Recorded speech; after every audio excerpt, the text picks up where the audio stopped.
गांव के किनारे एक गरीब किसान राजन अपनी पत्नी और 2 बच्चों रवि और रमा के साथ रहता था। उसकी जमीन बहुत छोटी थी और इस बार बारिश न होने से सारी फसल सूख गई। घर में खाने तक का संकट खड़ा हो गया। राजन उदास और चिंतित रहने लगा। यह देखकर उसकी पत्नी उसे बार बार समझाती थी कि चिंता करने से कुछ नहीं होगा। वह कहती, भगवान ने चाहा तो सब ठीक हो जाएगा, बस हमें धैर्य और मेहनत से काम करना है।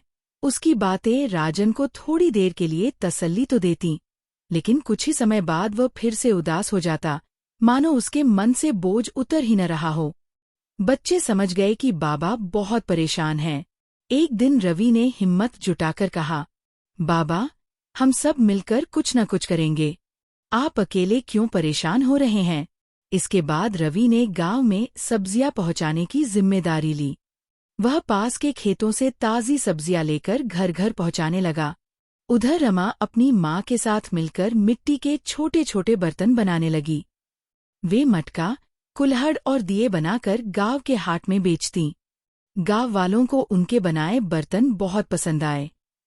धीरे धीरे घर में फिर से चूल्हा जलने लगा और कुछ पैसे भी बचने लगे। राजन ने हिम्मत बांधी और दोबारा खेत जोतना शुरू किया। इस बार बच्चे भी सुबह सुबह खेत में मदद करने लगे। राजन भावुक होकर बोला, तुम सबने मेरा सहारा बनकर दिखाया। मैं सोचता रहा कि सब खत्म हो गया है, पर तुमने साबित किया कि मेहनत और साथ से सब संभव है। कुछ महीनों में खेत में हरियाली लौट आई। राजन की आंखों में आंसू थे, लेकिन इस बार खुशी के। उसने बच्चों को गले लगाते हुए कहा, मेरे असली रत्न तो तुम हो।